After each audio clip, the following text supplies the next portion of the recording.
Sunday রিক্যাপের ষষ্ঠ এপিসোডে আপনাদের সাথে আছে আমি ওভি। আপনার প্রস্তুতি যদি হয় বিসিএস কিংবা জব প্রিপারেশন, তাহলে কারেন্ট অ্যাফেয়ার্স নিয়ে প্রতি রবিবারের সানডে রিক্যাপের এপিসোডগুলো দেখতে চোখ রাখুন চর্চার ইউটিউব চ্যানেলে। আজকে আমরা জানবো 1. বাংলাদেশ ভারত সম্পর্কের এক কঠিন সপ্তাহ। 2. বাংলাদেশের রিজার্ভে 4 বিলিয়নের বুস্ট। 3. জার্মানি থেকে মার্কিন সৈন্য প্রত্যাহার। 4. বাংলাদেশের পররাষ্ট্রমন্ত্রীর বেইজিং সফর। এবং সর্বশেষ 5. গভীর সমুদ্রের অদৃশ্য সীমানা, দ্য আইএসএ ক্রাইসিস।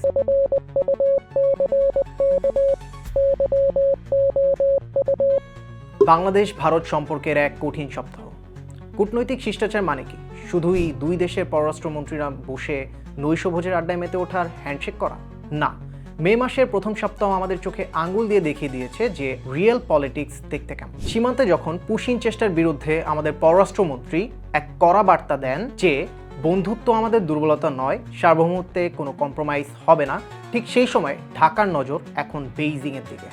বর্ডারে রেড অ্যালার্ট জারির 48 ঘন্টার মধ্যেই পররাষ্ট্রমন্ত্রীর বেইজিং সফর কেবল কাকতালীয় নয়, এর পেছনে রয়েছে চীনের $5 বিলিয়ন লোন সাপোর্ট এবং ভারতের আপত্তির মুখেও তিস্তা মহাপরিকল্পনা বাস্তবায়নে চীনের টেকনিক্যাল অ্যাসিস্ট্যান্স নিশ্চিত করা। একদিকে দিল্লিকে কড়া বার্তা আর অন্যদিকে বেইজিংয়ের সাথে মেগা ডিল, একসাথে দুই পরশক্তিকে এখন ব্যালেন্স করা বাংলাদেশের পররাষ্ট্রের এক বোল্ড মুভ। ফরেন পলিসির মূলনীতি এটাই যে নিজের স্বার্থ রক্ষায় প্রয়োজনে টেবিল চাপড়ে কথা বলা, আর বাংলাদেশ এই মুহূর্তে এটাই করছে। বাংলাদেশের রিজার্ভে $4 বিলিয়ন বুস্ট।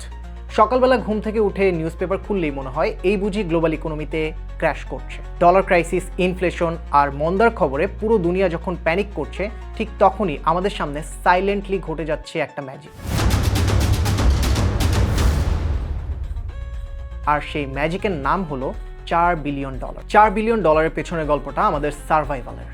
একটু খেয়াল করুন, ঠিক কিছুদিন আগেই যখন মানুষ বলছিল বাংলাদেশের ইকোনমি হয়তো শ্রীলঙ্কা কিংবা আফগানিস্তানের মতো হয়ে যাবে, ঠিক সেই সময় গত এপ্রিলে বাংলাদেশের এক্সপোর্ট খাত থেকে $4 বিলিয়ন এসেছে। একটু ভাবুন, লাখ লাখ শ্রমিকের হাত দিয়ে তৈরি হওয়া প্রোডাক্টগুলো গ্লোবাল ইকোনমিতে গিয়ে কিভাবে আমাদের ধসে পড়া ইকোনমিকে বাঁচিয়ে রেখেছে। এই এক্সপোর্টের জোরেই ভর করে বাংলাদেশের বৈদেশিক মুদ্রার বাজার এখন 35.20 বিলিয়নে দাঁড়িয়েছে। মাইক্রো ইকোনমিক্সের ভাষায় যাকে বলে রেজিলিয়েন্স বা ঘুরে দাঁড়ানোর ক্ষমতা। গ্লোবাল ক্রাইসিসের এই সময়ে এক্সপোর্টই আমাদের ঘুরে দাঁড়ানোর ক্ষমতা দিয়েছে। জার্মানি থেকে মার্কিন সৈন্য প্রত্যাহার, ঠিক এমনটাই ঘটেছে জার্মানির সাথে। গত 75 বছর ধরে যে আমেরিকান সৈন্যরা জার্মানিকে সিকিউরিটি দিয়ে আসছিল, নিরাপত্তার গ্যারান্টি নিয়েছিল, তারাই রাতারাতি এখন তল্পাতল্পি গোটাচ্ছে।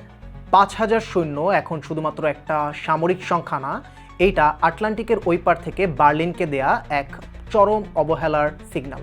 ন্যাটোর সদর দপ্তর থেকে এখন একটাই প্রশ্ন, আমেরিকা কি তাহলে তাদের পুরনো বন্ধুদের ভুলে নতুন কোনো পার্টনার খুঁজতে যাচ্ছে? এই ঘটনার পেছনে শুধু ট্রাম্প কিংবা বাইডেনের পলিসিই নেই, আছে শতাব্দীর সবচেয়ে বড় গ্লোবাল পাওয়ার শিফটিং। আর ওয়াশিংটন খুব ভালো করেই জানে যে আগামীর স্নায়ুযুদ্ধটা ইউরোপের সমতলে নয়, হবে প্রশান্ত মহাসাগরের নীল জলে। আমেরিকা যখন তাদের পুরনো বন্ধুদের ফেলে ফোকাস করছে এশিয়ায়, তখন ইউরোপের এই বিশাল সিকিউরিটি গ্যাপ পূরণ করবে কে? আপনার মতামত জানান কমেন্টে। জার্মানি থেকে আমেরিকান এই 5000 সৈন্যের প্যাকআপ এখন শুধুমাত্র একটা মুভমেন্ট না, এটা এখন বিশ্ব রাজনীতির এক বিশাল অ্যালার্ম বেল। বেইজিংয়ে পররাষ্ট্রমন্ত্রীর ডিপ্লোমেসি খেলাটা ইন্টারেস্টিং হয় তখনই যখন আপনি এক হাতে পুরনো বন্ধুর সাথে হ্যান্ডশেক করবেন আর ঠিক অন্যদিকে তার রাইভালের সাথে বড় ডিল সাইন করবেন। 5 মে থেকে 7 মে বাংলাদেশের পররাষ্ট্রমন্ত্রী ডক্টর খলিলুর রহমানের বেইজিং সফর ছিল ঠিক তেমনই এক মাস্টার ব্যালেন্সিং অ্যাক্ট। একদিকে ভারতের সাথে সীমান্ত নিয়ে কড়া বার্তা আদান প্রদান এবং অন্যদিকে বেইজিংয়ে বসে তিস্তা রিভার ম্যানেজমেন্ট এবং স্ট্র্যাটেজিক পার্টনারশিপ। স্রেফ ইমোশন দিয়ে নয়, ন্যাশনাল ইন্টারেস্ট দিয়ে দেশ চালানোই এখন স্মার্ট ফরেন পলিসি। আর পলিটিক্সে কোনো পার্মানেন্ট বন্ধু নেই, আছে শুধুমাত্র পার্মানেন্ট ইন্টারেস্ট। সর্বশেষ খবর, গভীর সমুদ্রের এক অদৃশ্য সীমানা, দ্য আইএসএ ক্রাইসিস। একবার ভাবুন, যখন আমরা বর্ডারের ছোট ছোট জমি নিয়ে দুই দেশের মধ্যে যুদ্ধ করছি, ঠিক তখনই এক বিশাল অংশ দখল নেওয়ার চেষ্টা চলছে। আর 4000 মিটার গভীরে সমুদ্রের এই এলাকায় রয়েছে বিলিয়ন বিলিয়ন ডলারের কোবাল্ট আর নিকেল। আপনার হাতে যে স্মার্টফোনটি আছে কিংবা টেসলা গাড়ি, সকল কিছুতেই এই সকল খনিজগুলো ছাড়া কিন্তু একেবারেই অচল। তাহলে বুঝতে পারছেন এই খনিজগুলো কতটা ইম্পর্টেন্ট আর এক্সপেন্সিভ। এই আসল ঝামেলাটা শুরু করেছে নাউরু নামের একটা পিচ্ছি দেশ। তারা আন্তর্জাতিক সমুদ্র আইনের এমন একটা লুপহোল বের করেছে আর যার মাধ্যমে তারা পুরো বিশ্বকে বাধ্য করছে এই গভীর সমুদ্রে খনন কাজ শুরু করতে। আইএসএ বা ইন্টারন্যাশনাল সিবেট অথরিটি এখন আইনি মারপ্যাচে আটকা, কাউকেই থামাতে পারছে না।